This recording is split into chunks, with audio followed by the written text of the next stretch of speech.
Hello. Today I am going to print the final block of this print, which is actually a lino block. So the job of the lino is to put the fine detail on, and if you look at the proof here, there is just a little dark line detail. And the thing about adding a lino block to Japanese woodblock is that it's quite contrasty. And sometimes that's great, and you want an absolute contrast between the softness of Japanese woodblock and the hard quality of lino. But here I don't want anything to be too separate. I want it all to blend together. So when I started experimenting with printing this to show you, I started off with thinking about how I was going to do it. I very quickly realised that the paper still has to be damp. It's in its damp pack off camera at the moment because I can't print with dry paper. I can't print the lino onto dry paper as I would normally do for a lino cut print, because as the paper dries it will change shape. So if I let my woodblock print dry out and then printed the lino, then I would have lost the registration, which obviously is very crucial for a little line block like this. So I'm going to be printing onto damp paper. So my second thought was, well, should I use water-based lino ink then, if it's going to go onto damp paper? Would that be better? And I tried it with water-based lino ink, and it worked too well.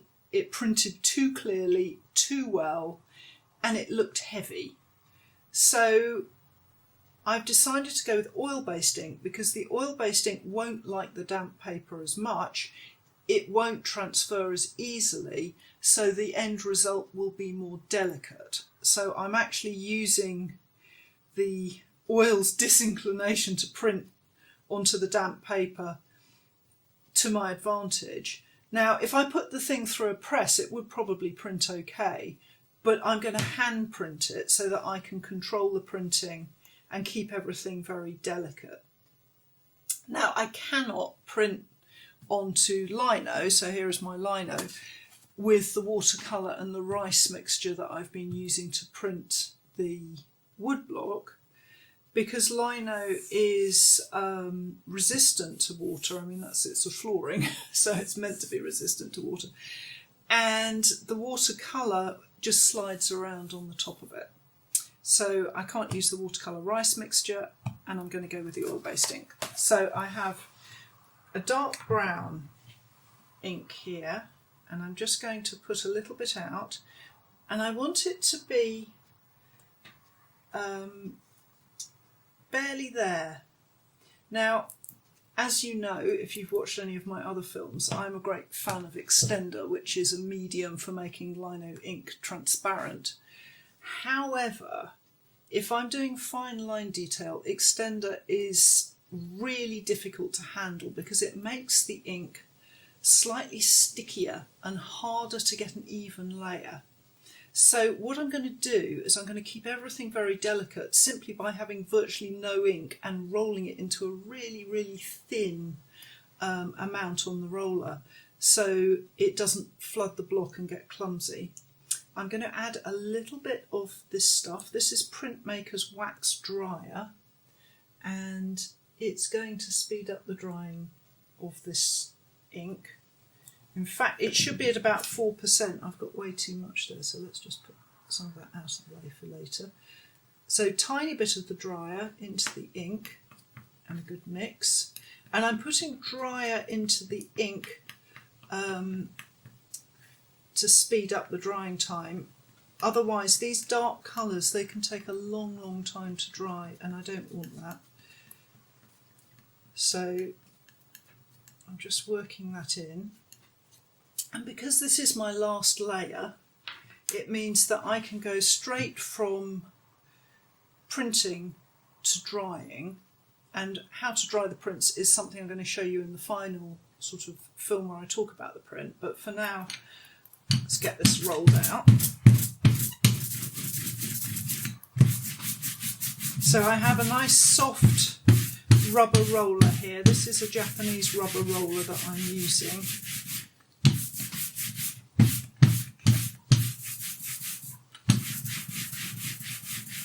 And as you can see, there's very, very little ink there.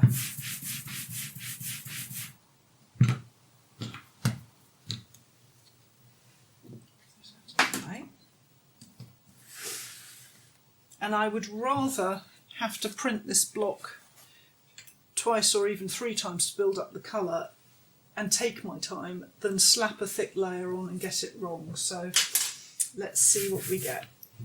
Here you can see I've used these stick-on Kentos. I've mentioned these before to do my registration, and I've got a clearance here. So when I ink up, I'm going to be careful with my inking not to get any ink onto this bit of the lino, because if I do, it will print, and I don't want that.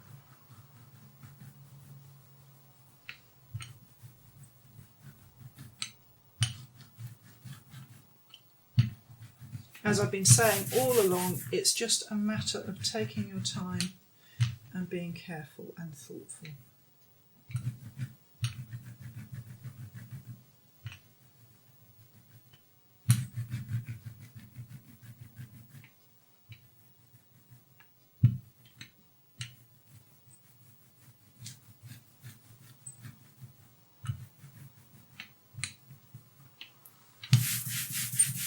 And when I've finished putting the ink on, I'm going to get a rag and just tidy up a little bit. Check that I haven't got any ink where I don't want it. Okay. So, just get my rag, dry bit this time, and I'm just going to rub there, a little bit in there, just being careful that I've got rid of any unwanted little bits of ink. Okay.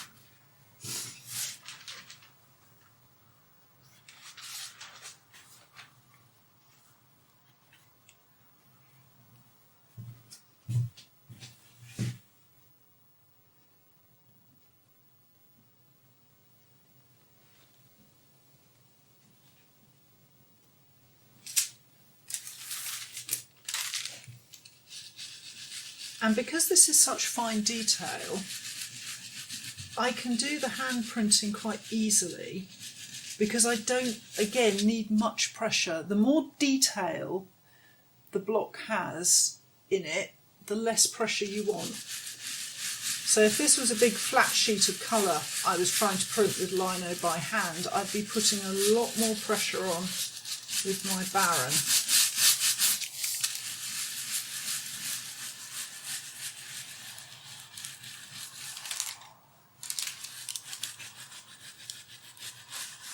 So I'm just taking my time.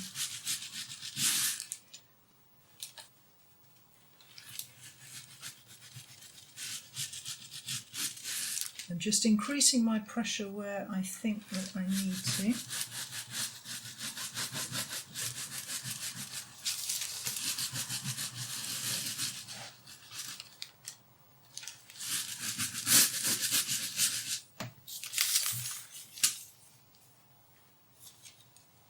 Okay, so if I show you this first layer, you can see it's just sharpening things up. It's not too heavy, it's just sharpening things up, but I want a little bit more drama happening here. So I'm just going to pop that back in the damp.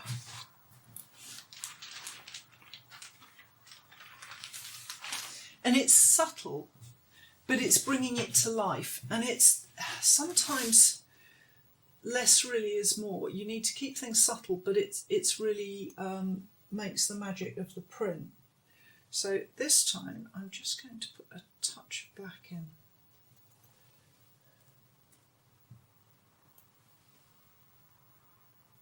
And a touch more brown.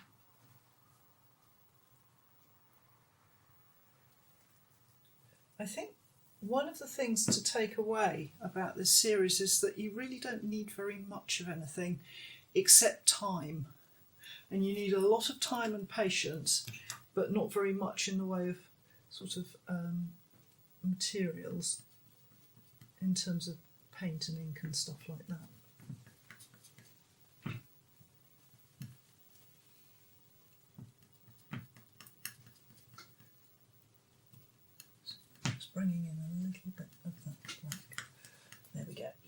making it a little bit darker. And that's still a sort of pathetically small quantity of ink. Just get rid of that little lump there. Let's go ahead.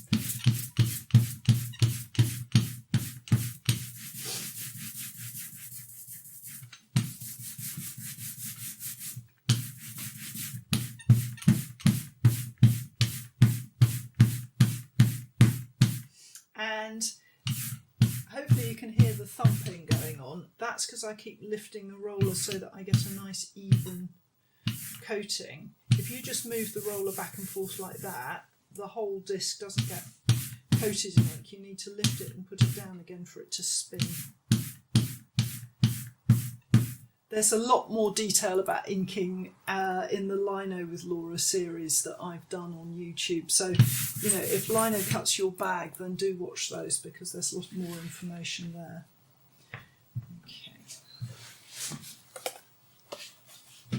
So this time I'm going to just focus in on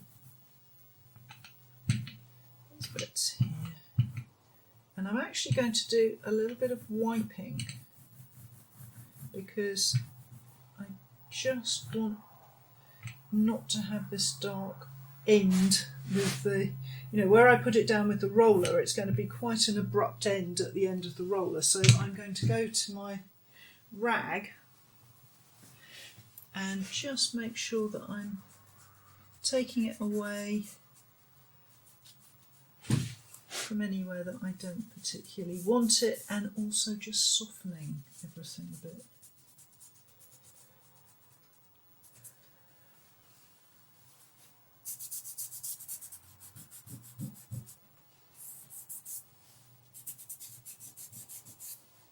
And a bit of housekeeping just to make sure there's no ink where there shouldn't be before I take what I think will probably be the final impression.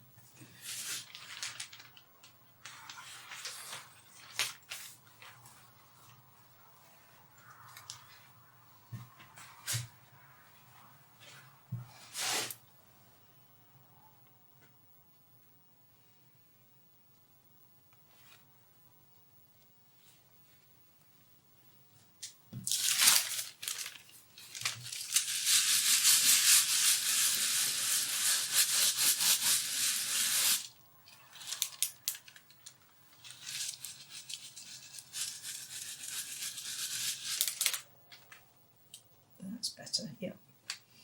So I'm just being careful about how much pressure I'm putting on and where I'm putting that pressure.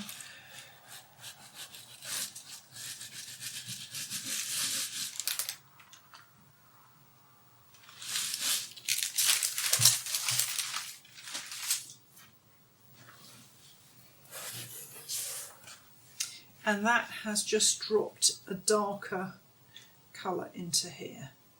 And that is as far as I want to go with that lino block. I don't want it to be like a uniform line block over the whole thing. I want it to come and go and just to catch certain areas. So I'm leaving it at that.